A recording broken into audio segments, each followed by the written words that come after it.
to welcome back. Obviously, mazimisi ntakore kiganiro. Now it's hard for me to talk, but welcome back to Life with Keza. Nizere yuko mumeze neza mwese aho muherereye. Abari kureba ikiganiro cyanje uyu munsi ndabashuje mwese. Kandi nizere ko kuko mbivuze mumeze neza. Maze iminsi ntaza hano ngo mumbone cyangwa nkore ikiganiro biterwa n'impamvu zitandukanye, especially kuko abana bari muri vacances, kandi umuntu akomeza kuba busy, nyine abagira busy kuba kubashakira ibyo bakora. Naje nyine mbaye busy, sinabona umwanya wo kuza ngo tuganire, kandi umuntu afite ibintu byinshi byo kuganiriza abantu, ariko noneho mbonye akanya, so of course nje kubaganiriza. Kandi sije mfite ni hat, especially kuba mama, ariko isije ni y'abantu bose actually, n'abapapa n'abantu bose ingero zose zitandukanye, kuko ari ikintu cy'ingenzi abantu bose bagomba kumenya kandi bakamenya uko bacitwaramo. Nisije nyine ifasha abantu b'ingero zose, kandi n'abamama surtout n'abantu bafite amafamiye, isije ni yanyu.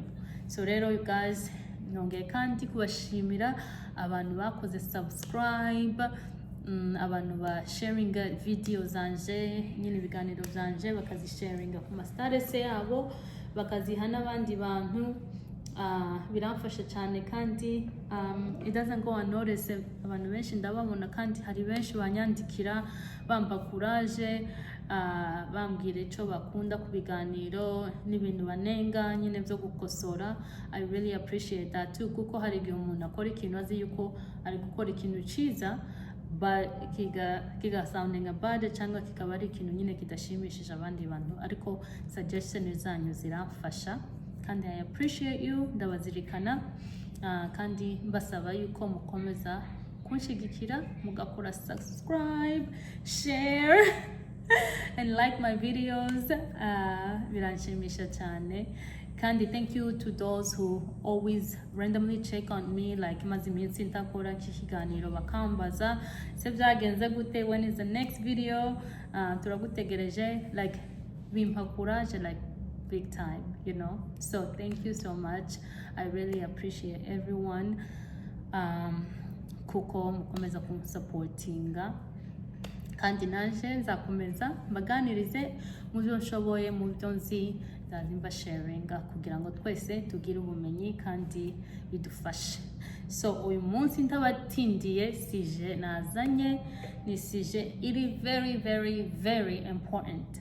Ni sije y'akamaro ku muntu wese ufite maybe famiye, wifuza kubaka one day, wifuza kugira abana, wifuza kugira umugore. So isije ni ya buri muntu wese maze kuvuga aho ngaho, kandi ni sije abantu benshi bataganiraho, especially muri communities z'abanyafrika.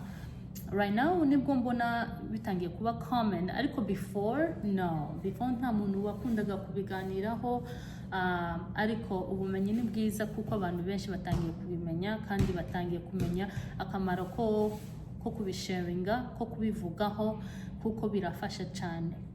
So tabatindiye mu magambo, sije nshaka ko tuganiraho uyu munsi ni sije ya postpartum depression. Postpartum wakwibaza ko ari iki, ari iki noneho ndi kuvuga.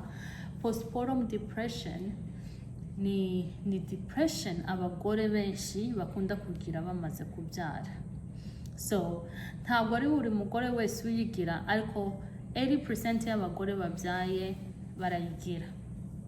So hari igihe umugore yayigira ku mwana we wa mbere cyangwa ku mwana we wa gatatu. So ntabwo iselectinga ngo ngwiza ku muntu ubyaye rimwe cyangwa ubyaye kabiri. Hari igihe afata n'umugore umaze kubyara abana 5, 6.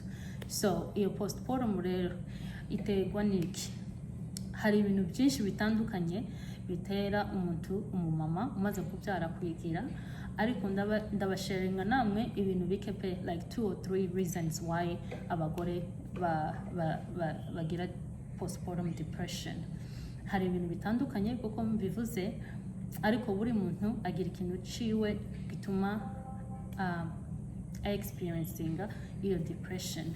So one of the common cause of postpartum is nukuvuga ngo umuntu wiciyemo, nukuvuga ngo aba afite maybe history yo kugira depression in the past. Nimba yarigeze kugira depression in the past, kenshi usanga experiencing postpartum. Indi reason itera postpartum nukuvuga ngo umumama abananiwe, fatigue, abananiwe umubiri nyine kuko umaze kubyara unaniwe pe, igatuma nyine umugore aja muri state yo kugira iyo depression. So iyo depression rero symptoms zayo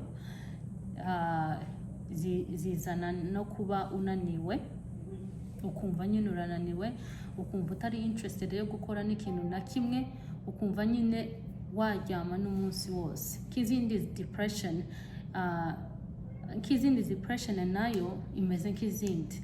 Usanga nyine umuntu ufite depression atari motivated yo gukora ikintu runaka, yo guhaguruka ngo aje hanze akore activity, abashaka kuguma ahantu hamwe yifungiranye adafite iyo motivation yo kugira icyo akora. Rero postpartum nayo iyo ni symptom imwe ya postpartum depression.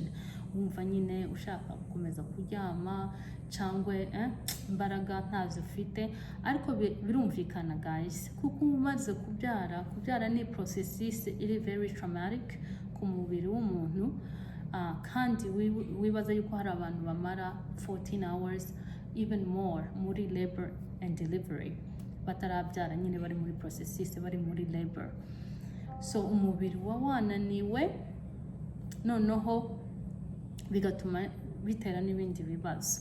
So uwo muntu rero wa experiencing fatigue, experiencing nyine kuba ari very negative about themselves, adashaka kuvuga ikintu ciza kuri we cyangwa kundi muntu, ugasanga ibintu byose ari kubibona muri negativity, ntihagire ikintu abona muri positivity. N'uwo mwana aba yabyaye ugasanga maybe ntamwishimiye kuko yari akagomba kuba mwishimiye, kuko ari ku experiencing postpartum depression, iwa bibona k'ikintu kiri negative, akabibona ko ikintu kiri negative kuri we. Noneho bigakubitiraho yuko maybe adafite n'umuntu wamufasha mu rugo amaze kubyara, umugabo maybe ari mu kazi cyangwa nta mugabo afite, who knows, ugasanga ari gukora ibintu byose wenyine, kwita ku mwana, kwita ku bintu byo mu rugo, kumesa, guteka, gukora isuku, ibintu byose mbese ari uri kubikora. Noneho ugasanga bitumye aba muri dark spot, ugasanga nyine bitumye nyine iyo depression imufata cyane kuruta uko yari akagomba kuba ameze afite help. Kenshi umuntu abyaye biba ari byiza kuba afite umuntu umufasha, akaza mu rugo akamufasha n'imbara amezi ibyumweru bingahe agakomera, birafasha cyane. Ariko noneho hibaza umuntu udafite uwo muntu wo kumufasha, ibintu aba ari gucamo. So that's another reason, another symptoms umuntu experiencing ari afite postpartum depression. Ikindi nashaka ko tuganira, sinshaka ko video iba ndende cyane. I just wanted to kubabwira kuri postpartum depression, ariko hariho impamvu nyinshi ziteza postpartum. Ariko ikintu cy'ingenzi nashaka kuganiraho today no identifying no guseeking help, guseeking treatment, identifying nibyo maze kuvuga symptoms n'ibitera depression, and then for treatment. Ikintu kitugora twebwe abanyafrika kenshi nukuvuga ngo biratugora kuvuga or experiencing yourself, uvuge I'm going through this, I need help. kandi impamvu maybe abantu benshi batabivuga, abamama benshi, ni ugutinya judgment y'abantu, ni ugutinya ko abantu badashobora kubumva ahubwo bakabajudginga umuyo kugira ngo babumve babafashe. Rero ndi gusaba abantu bose bagende babyumve yuko icyo kintu kihaba, iyo ndwara ihaba mu bamama. Rero umumama aje akakubwira, nimba uri umugabo wiwe aka opening up akakubwira ibyo ari kumva, please take it serious, kuko ari ikintu kiri serious. Hari igihe umuntu ayigira akagera kuri point yo kuvuga ngo akora ikintu kiri harmful kuri we cyangwa ku mwana, depending on a level postpartum yiwe ibigeze. So murumva yuko ari ikintu kiri very dangerous. So cyangwa nimba atakubwiye ugatangira kubona ama signs yuko nyine atameze neza, ibintu akora k'ibyo byose byo kwigunga, byo gushaka kuguma mu nzu, gushaka nyine kuba ahantu ari wenyine, cyangwa ukumva nyine ari negative all the time, mubaze, mwegere, find out what's going on with them. We have to remember that process yo kubyara ni ikintu gikomeye kandi kigira affect ku mibiri y'abagore abantu benshi badashobora kumva. I think twabigize ibintu bisanzwe, which is normal now. It is normal kubyara, ariko abantu benshi ntibatekereza ingaruka yabyo ku mibiri y'abagore. Hari igihe umuntu abwira undi yuko ari experiencing postpartum, ukuva ngo mwaratese abantu ba hano ngo se muri Afrika uko bazabyara kandi bakabyara abana 9, 10 nta kibazo. I mean, maybe abamama bo muri Afrika babiciyemo, but they didn't know how to identify it. Ntibamenye ico ari cyo, kuko ntibigeze babyumva, ntibigeze bumva testimonies kuva ku bandi bagore. Ariko twebwe kuko dufite information, we're educated about the topic, urumva it's easy for us to identify it. Kaba nyumva yuko maybe abamama wacu cyangwa abandi bamama bo muri Afrika, they don't know how to identify it, they don't know yuko ari indwara runaka, so they don't know how to seek for help. Ariko twebwe mu mwanya tubizi, we can prevent a lot of the side effects. For example, ibyo byose byo kugira negative thoughts, wumvishije bitameze neza ukaganiriza umuntu, birafasha cyane. Birafasha, ugomba kuba ufite umuntu wawe wizeye utakujudginga, akakumva gusa akagufasha that way. Cyangwa ikindi gifasha, find someone waza mu rugo akagufasha mu minsi y'imbere, like umaze kubyara, amezi atangira, akagufasha mu rugo. Nimba ari umugabo wawe nyine obviously ahari, great. Adahari, find an alternative person akaza mu rugo akaba ari kumwe nawe amezi y'imbere nyine ukakomera. Then once you're back on your feet, then they can leave, kuko bisaba yuko ugira a lot of rest, a lot of rest. Ukaba ufite umuntu ugufasha, agufasha ibintu byo mu rugo byo gufata umwana n'ibindi byose twese tuzi. So aho niho mboneyeho n'akanya ko kubabwira yuko hariho service abantu bakora, cyangwa hariho aba professional bafasha abantu badafite abandi babafasha, nk'abantu ba famiye, cyangwa nyine umuntu waza mu rugo akagufasha igihe ubyaye.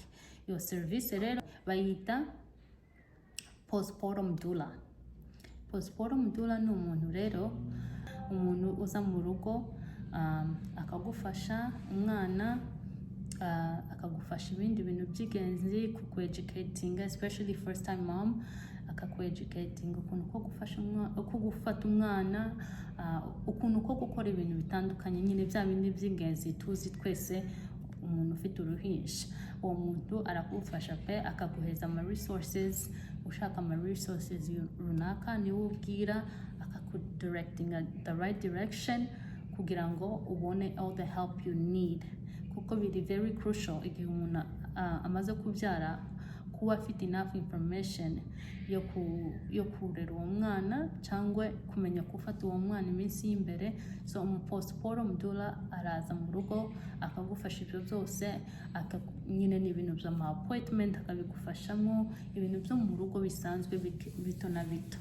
So udafite umuntu rero jewe na suggestinga yuko wagana umuntu ukora postpartum doula akabigufashamo kandi ukaruhuka, ukaba ufite umuntu uri hafi yawe mu buryo ushaka no gufata iyo nap during the day ukayifata utari worry and stress ngo umwana ngo arabyuka ukaja kumufata kandi utarakira neza.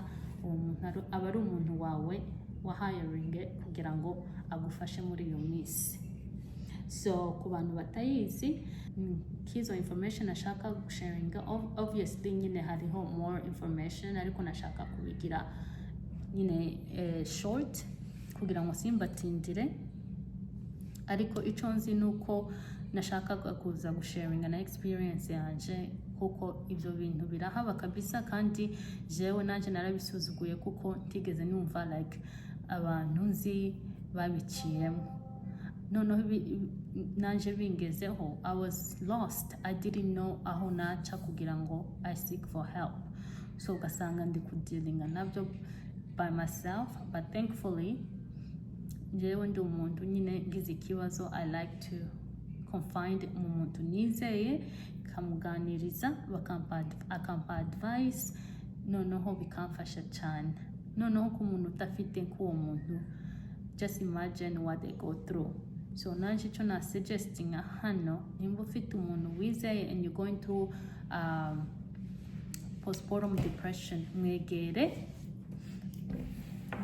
umuganirize, umuntu utabujajinga, umuntu utavuga ngo judgment, umuntu nyine ukumva akagutegera, akagutega amatwi, akaguha good advice.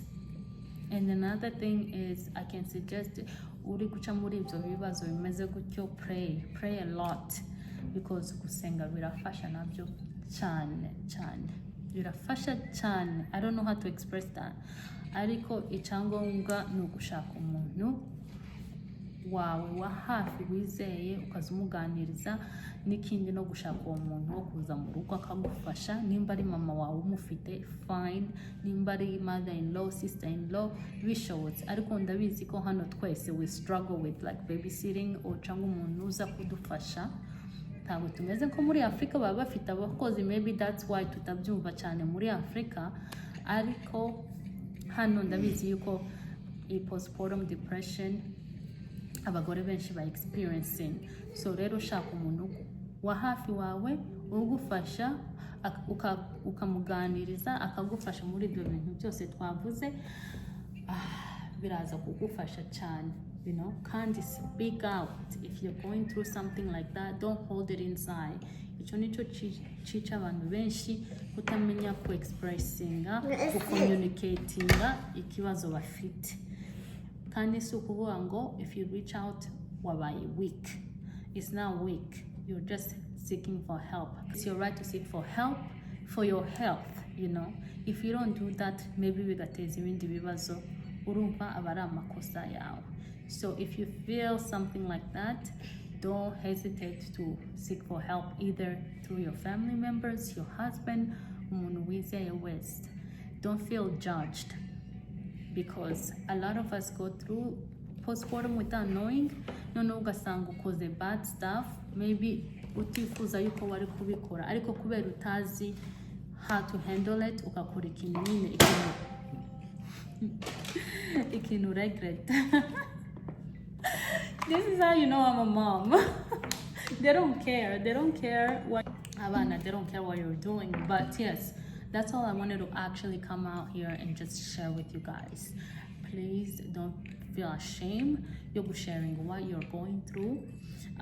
Kandi no educating abantu batabizi, abagabo bacu, abamama bacu, abantu benshi, especially baturuka muri community zacu, they don't know what this is. Ariko this is a serious problem, kuko nabivuze mbere, hari igihe umuntu aje muri postpartum depression ari experiencing, akumva ariyanze, mu buryo ashobora no gutwara ubuzima bwiwe, cyangwa umwana akumva yanze umwana ntashaka kumufata, noneho cyagiye umwana aba ari kurira all the time, ntashake no kumwegera. So urumva ibyo bintu byose ni dangerous ku muntu n'ubwo ruhinja. Rero guys, let's be open-minded, kandi let's speak up on this issue. Let's normalize speaking up about topics like that, because if we don't, it's only harming us. Ntabwo biri kudufasha, ahubwo biri kutwica. So please, if you have any questions, you can leave me a comment. Ndaza sharing a business card yanje in case anybody in my state needs my service. Kandi udakeneye services zanje, you just have a question, you can also reach out to me. I can probably help you, point you in the right direction, depending on what state you live in. But yes, sinzi nimba, you know, when you're talking, hari ibintu bimwe ushobora kwibagirwa, ariko I hope I touch on all the important points, kandi I hope yuko biza gufasha abantu benshi, abamama bose, abagabo bacu, abantu bose, kuko this topic, kuko nabivuze ntangira, ntabwo ireba abamama gusa, ireba n'abantu nyine, abantu bose, especially support system wabyaye. So please go ahead and share this video, kandi make this topic, normalize this topic, kuko it needs to be known. It needs to be known. Ni ikintu abagore kabisa bacamwo, ariko bakumva yuko bari shameful, kandi atari amakosa yabo. Ntabwo ari amakosa yacu yuko tubyaye tugaca muri icyo kibazo, ugasanga wabaye so shameful, which you should not be. So I hope you enjoyed this video. Please go ahead, share it and comment on it, and like it. Nukuri, I hope it's a video that will make a difference or educate some people. Kandi n'abatabizi iza kubafasha. Of course, you might have questions. Like I said, reach out to me. Kandi mwakoze cyane kunkurikirana. Warebye video wese. Thank you so much. God bless you. I'll see you on the next video, hopefully soon, but I'm not promising. But I hope to see you very soon. Kandi, thank you so much. Bye.